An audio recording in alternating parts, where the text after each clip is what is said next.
नमस्कार दोस्तों, स्वागत है आपका मेरे YouTube चैनल में।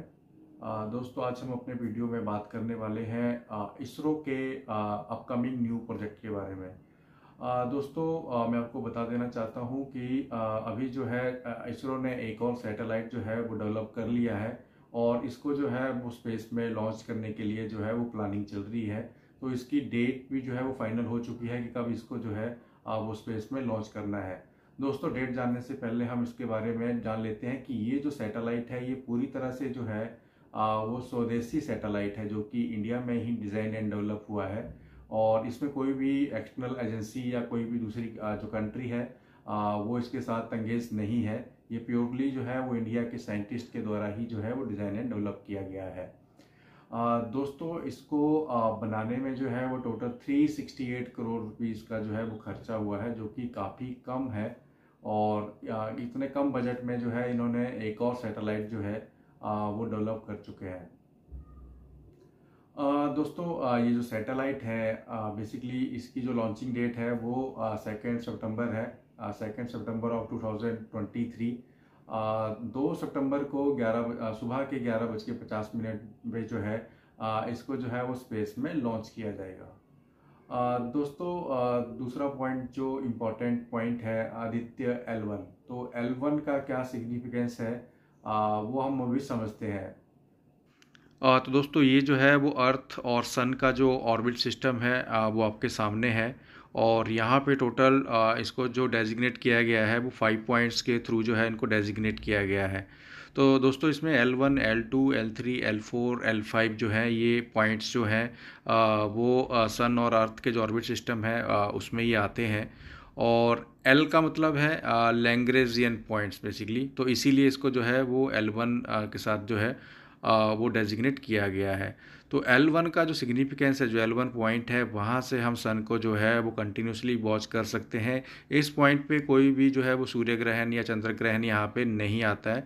तो हमें जो है इस पॉइंट से कंटिन्यूसली सूर्य को मॉनिटर करने में हेल्प मिलेगा। तो इसीलिए इस मिशन को आदित्य L1 बोला। तो दोस्तों, L1 पॉइंट के बारे में आपको जो है वो अभी क्लैरिटी आ चुका है।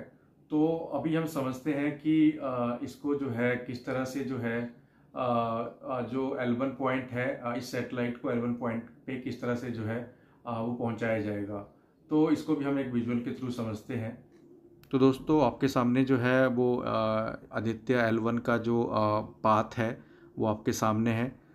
दोस्तों, सबसे पहले हम ये जान लेते हैं कि जो अर्थ और L1 पॉइंट है उसके बीच में जो डिस्टेंस है वो 1.5 मिलियन मतलब 15 लाख किलोमीटर का है, जो कि स्पेस क्राफ्ट को जो है वो ट्रैवल करना है। उसके बाद ये L1 पॉइंट के ऊपर पहुंचेगा। और ये जो L1 पॉइंट है ये जो सन का जो हेलो ऑर्बिट है उस ऑर्बिट में ये पॉइंट एग्जिस्ट करता है।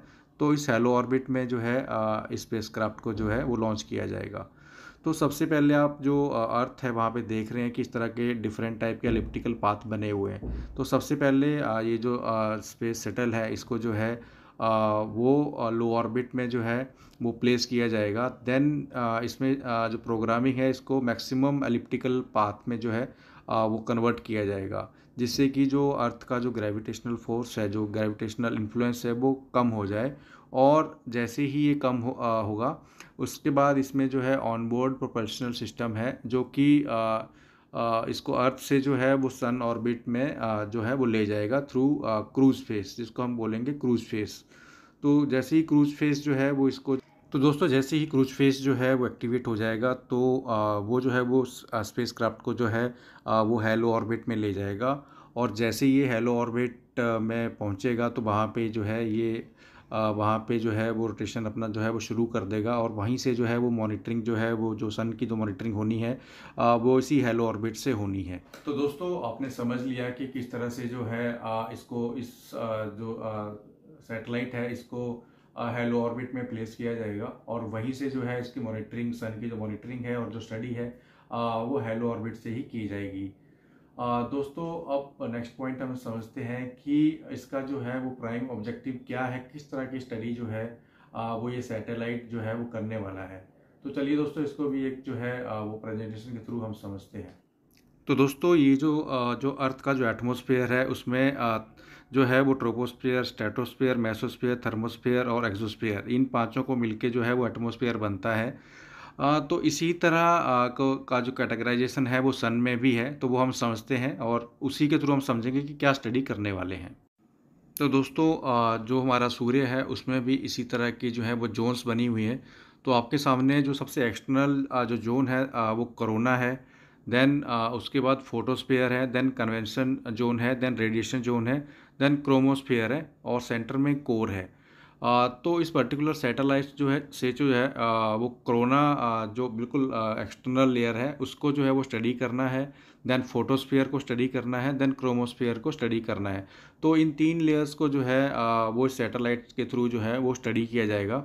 और जो सारे जो ये तीनों लेयर हैं इनको स्टडी करने के लिए 7 तरह के जो हैं वो पेलोड मतलब जो स्टडी वाले जो इंस्ट्रूमेंट हैं उन जो इसमें लोड किए हुए हैं जो पर्टिकुलर ये सैटेलाइट है। तो इन 3 लेयर्स को जो है इस पर्टिकुलर सैटेलाइट से जो है वो स्टडी किया जाएगा। तो दोस्तों आपके सामने जो है जो स्ट्रक्चर है सैटेलाइट का वो आपके सामने है। तो इसी तरह का जो है वो सैटेलाइट दिखता है। और ये आपके सामने जो है ये पेलोड्स हैं, बेसिकली इंस्ट्रूमेंट हैं जो कि स्टडी के लिए इसमें जो है वो लोड किए गए हैं। तो ये सातों के सात इंस्ट्रूमेंट आप जो है इस फोटो में देख सकते हैं। तो चलिए दोस्तों अभी हम अपना वीडियो जो है एंड करते हैं। आई होप आदित्य L1 जो मिशन है उसके बारे में आपको सारा इन्फॉर्मेशन मिल गया होगा। और जल्द ही जो है दोबारा से हम जो तिरंगा झंडा है उसको स्पेस में एक बार दोबारा से लहराने वाले हैं। और ये जो स्पेस रेस है इसमें हम बहुत आगे निकल जाने वाले हैं। तो आप सभी लोग जो है वो दुआ कीजिए कि ये वाला जो मिशन है ये भी जो है वो सक्सेसफुल रहे। और हम जो है पूरे वर्ल्ड में जो है वो आगे निकल जाए। तो चलिए दोस्तों अभी हम अपना वीडियो एंड करते हैं। धन्यवाद।